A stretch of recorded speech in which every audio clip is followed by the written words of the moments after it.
Hi guys, welcome back to the channel. Today I'm going to be answering the top 5 most frequently asked questions that I had on the channel for this year. So for this year, collectively between the jeans store, which was our primary main store for eBay, and the shirt store, which just got started a little bit ago, we've done over $260,000 in sales between the two stores. An awesome accomplishment for us to achieve. We were projected to hit close to $300,000 in sales, but as you can tell by this chart, that during the summer, it kind of plummeted whenever I became very sick with morning sickness and could not function that well at all. I remember just spending my days on the couch or in bed, and I was very sick and dizzy, so not a lot of productivity happened during this summer, unfortunately. I'm also about to hit, I'm 11 months into my YouTube career. I'm having my 1-year anniversary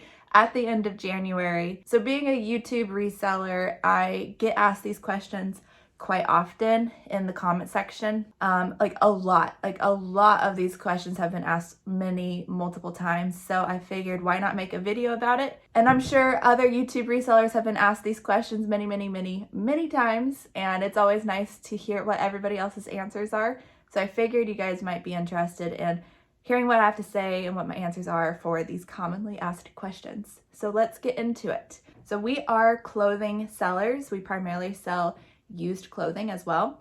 And the number one question that I have been asked several times over this year is, do we wash our clothing? And the short answer is yes. So it depends. If the item is new with tag, we will not wash it just because it has the tags on it. And to wash it, we would have to cut the tags off, and that would then depreciate the value of the item. If it is something that you can lightly clean with like a wet cloth and it dries nicely and it doesn't affect the condition of the item, then we would do that. We'd just do a little spot treatment and then list it new with tag.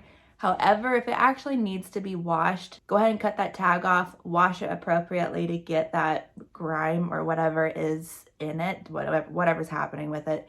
Go ahead and clean it appropriately and then just list it as pre-owned. Now, if the item loses its complete value after you cut the tag off of it and it's like worthless at that point in pre-owned condition, then you can consider maybe listing it as new with tag, but just make note that there is like a soiled spot or something like dirty with it and it needs to be cleaned. You can leave it up to the buyer's discretion at that point. But that is one case where we don't wash our items, is new with tag items. Another time that we don't wash the items is if it's made out of a material that needs to be either hand washed, dry cleaned, or it needs to be like laid out to dry. Anything with like a material where it needs special washing requirements, we just leave it up to the buyer's responsibility at that point to launder the item appropriately. However, with everything else that is literally just something that you can throw in the washing machine, we do that. We don't get super fancy with our washing.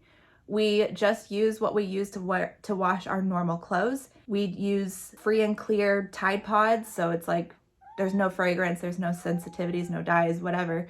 We just do that because that's what we use for our own stuff, and then we just throw it in the dryer. We do wash all of our clothes, personal and inventory clothes, in cold water. We also don't dry our stuff on super high heat. If you're washing your items in hot water and you're drying it on hot heat, then you are running the risk of things bleeding color and shrinking and fading. We're doing around 30 items a day. At 30 items a day, that's only 2 loads of laundry a day, maybe 3, depending on how big the items are. As far as like stains, we were using Shout. Shout does work a lot with some stains. However, there are some stains that just do not budge, and we've had really good luck with a recent change in our stain removal game. It's only 3 ingredients. It's Dawn dish soap, hydrogen peroxide, and baking soda, like 1-to-1 ratios, like equal parts. Mix it all together into like a pasty type thing. Use a toothbrush, like a soft toothbrush, work it into the stains and let it sit. And some stains just don't ever come out. But chances are with this new formula, you can get most of your stains out if Shout can't get it out to begin with. So those are all of our tips that we have for the laundry. It's nothing fancy. The second most commonly asked question is, do we promote and at what rate? Yes, we promote, and we're currently at 8%. Now, don't go to your eBay store and immediately start promoting all your stuff at 8% just because I do it, because there's a lot that goes into promoted rate. If you are selling items that sell themselves, then you do not need to promote them at all. Now, if you have tons and tons and tons of competition and not a lot of buyers, then you might want to consider promoting. But I would encourage you to first see if you can find better items that are more in demand before you're relying on promoting it to make a sale. Finding better quality, higher in demand items that people are seeking for will take you a lot further than a promoted listing will ever take you. However, I understand that that does not fit everybody's business model. Not saying that they can't find these high in demand items, but if you are wanting to reach numbers and you need to list more than like 5 awesome items a day, you need to be listing tons and tons and tons of items to reach huge amounts of numbers, then you might want to consider promoting your stuff if you're in a competitive field. I 100% do not advise to use eBay's promoted, like suggested promoted rate because they're ludicrous with that suggestion. eBay's already getting their 10 to 15% cut from you just making a sale on their platform. And then they're suggesting that's like, oh, you want this to sell quicker or be in front of more people? Give us another 15%. Like, that's just crazy. Your margins become very slim at that point. Promoted listings is a good strategy. That's what I do. I use it. I started out at 10% whenever I first started out because that's just what I heard to do. And I just did what other people did. And that's what I definitely do not want to do now that I have a platform and people are listening to me and they're asking me these questions. I highly do not advise that you just arbitrarily set a promoted rate just because someone else does. I want you to learn why you do it and like how it's going to benefit you, because what may work for me may not work for you. And I just want you to be responsible with your money, your time, your effort, your eBay store. This is your job. And I just want it to work for you and not just do what I do. I have been slowly decreasing my promoted rate from 10% down to 8%, and I'm going to continue to go down further. I use promoted rating because I want to sell my items faster, because I prioritize sell-through rate first. Like, I want my items to sell quickly. I do not want to sit on my items for a year. I want them to sell fairly quickly. So promoted rate is my reason why I do that. Most of the items I have listed on my store probably do not need to be promoted at all. I would just be probably sitting on them for quite a bit longer, and that just doesn't reach my goals and what I want for my store. I promote at 8%. It was arbitrarily at 10 just because someone else did it, and now that I've done it for a few years and my quality of items have improved and I'm just better at selling and pricing and all different strategies that are free, I don't need to rely on promoted rates as much. So I've been decreasing that. And for anybody who's starting out or who wants to start doing promoted, I recommend, 1, do you need to? 2, start out with the minimum, which now is 2% on eBay. That's the minimum rate that you can promote at. I would just start there and just see what that does. Promoted doesn't guarantee a sale at all. It just guarantees that more eyes will see your item, and they're not necessarily qualified. They're going to be people who are kind of interested in what you have to sell because they're already searching for something else, and yours is going to pop up. And so you're just kind of hoping that they kind of impulse buy your item versus what they're shopping for. Or it's more so for the people who don't quite know what they want. They have a general idea of what they're looking for. Yours pops up, checks all their boxes when they're shopping, and they buy it. So it's not a guaranteed sale. If your item is garbage, it's going to be garbage, and you can promote it at like 100%. And if it's garbage, it will still be garbage at 100% promoted. So it's not a guaranteed sale.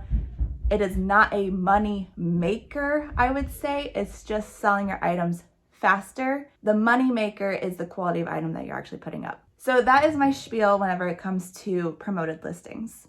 The next most commonly asked question is, do we cross list? And no, I do not cross list. There are plenty of buyers on the eBay platform for me, and I'm happy with that result. I was watching a video from Chris from Daily Refinement, and he was stating that the most sales that anyone did on Poshmark was $200,000 in sales, and just us on eBay, we did $260,000 in sales for this year. And if I was the #1 seller on a platform and I was capped at that, I would be a bit unhappy that I would have no room for growth because just there's not enough buyers to increase that number of sales. I like that we're able to already do more than the #1 seller on Poshmark, just selling in one category as well. It is just a more well-established, well-rounded, very healthy and thriving community that I like to sell on. So I'm happy with the results there. Some of the items may sell a little bit faster on Poshmark, but I'm not selling anything like super special or unique. I'm just selling what the common person wants to wear, and they're on eBay. So I don't cross list. There are more complications that come with cross listing than just focusing on one platform. And also splitting my attention across 2 platforms or multiple platforms, I feel like is not as efficient and as effective as if I was just focused on one platform, increasing it on that one platform. So for simplicity's sake and sales wise and just business wise, eBay is the platform to be. Super satisfied with it. All right, now we're getting into some of the juicier stuff. The next most commonly asked question was, how much money do we make? I know a lot of YouTube resellers and a lot of sellers just in general talk about what they've done in sales. That does not correlate whatsoever to what's actually in their bank account, especially if they're running on very low profit margins, but super high volume in sales. It can be very skewed. I understand the question comes out of a curiosity standpoint where they want to know like how much effort, like is this actually something that I can achieve? Is this something that I want for myself? We do make full-time pay. We work full-time hours. It's primarily just Kyle that's working full-time hours because he does the sourcing and he does the pictures. So I'm just doing the listings. I don't do as many hours a day as he does. So it's primarily his full work day, and we make more than enough to cover all of our bills and savings and retirement and health insurance. All of that's taken care of with it. We've always been open with what we make on average profit-wise per item.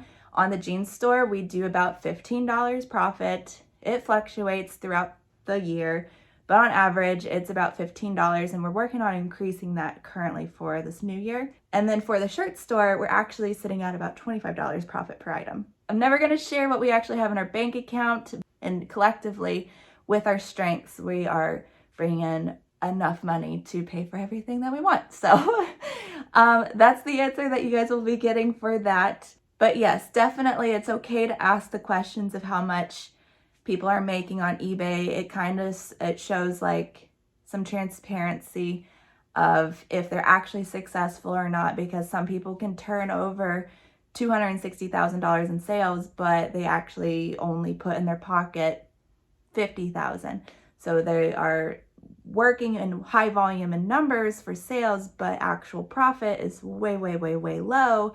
And if they're working their butt off for it, then you may want to compare and see if that's what you want to do for yourself or not. And if somebody who is making $260,000 in sales and they're putting $200,000 in their pocket, that may be somebody that you might want to learn from and watch more of and gather information and reflect more of their business models. Like I said, there are definitely different business models, different pricings and sales and profits and everything like that. And to find the people who have the workflow that you want, who are making the money that you want to help kind of get some guidance from, that's really good. So it's good to ask those questions, but I'm never going to answer it specifically like we pay ourselves this much a year, just because that's just one of the things I don't talk about with people other than really close friends or my dad. So that's why we are always open with our average profit margin per item, and you can multiply that with how many items we're selling to kind of get a rough idea. Okay, Now, this is the most number one, like the top question that has been asked this year. It's, what is our jean store name? And I'm not going to give that answer. I've gotten people's opinions on not sharing the jean store name. Some people want to know out of just general curiosity. Other people take my no answer as I'm trying to hide something, or I'm shady, or I'm not claiming to do the sales that I'm saying we're doing. They think that I'm hiding something, and I technically am hiding something. I'm hiding my store name. But then other people also will say, well, if you share your store name, then by default, your success on your eBay store is only because of your viewers buying your stuff. And that's not the case either. So I've just decided I'm not sharing the store name at all. I will openly share the shirt store name because I understand, like, there's genuine curiosity. People want to know what I'm picking up, what it's selling for, how I do my pictures, you know, the title structure. They want to know that stuff. And that's why I'm totally open to sharing my shirt store, because the practices I do on the shirt store, I do on the jean store. That's the same. So people can learn that way. However, the jean store is our primary income, and I am a very data-oriented person. Like, I want to know the data, like the true data, organic data. And if I have like an open door to my eBay store for all of YouTube to go look at, then it starts skewing the numbers and the data. It starts skewing the views, the watchers, the algorithm. Like, too much is going on with non-organic traffic, and I can't get a clear read of the pulse of the store because of it. That is the main reason why I don't share the store name, is because I want organic, as much organic traffic as I possibly can, and not pump in non-organic traffic at all. I want to know if something's actually getting views and actually getting watchers, and it's not just like people perusing and snooping through. The other reason is because I feel like people might lean on it like a crutch, and they might say, oh, well, if you're doing $260,000 in sales, I will just carbon copy, do it identical to you. Same items, same title, same pricing. And again, what may work for me may not work for you, and it may not be the best for you, and it might be the best for me. I would rather focus on teaching you how to do this so you can do it on your own versus having you copy other people, because that is not going to give you success in the long run. I want you to be able to do this on your own and figure it out on your own. One, so you have more confidence in your items and your store, because you know the reasons why you're doing stuff, versus arbitrarily just doing it because someone told you to, or you just saw someone else do it. So I'm happy to teach you for sure on how to find awesome items to list in your store, teach you how to price it, teach you how to improve your titles, teach you how to do better photos, because that will take you a lot further than just trying to replicate what I'm doing. You may not know why I'm doing certain things the way I'm doing it anymore. And it's just important to know for your business and for your finances what's going on and why you're doing it. So that's another reason why I don't share my store name. I was gonna troll and just say, oh, my jean store name is, but I decided not to do that. Those are the top 5 questions that I have been asked several times over this past year. And I hope you guys enjoyed it and maybe learned a thing or two from it.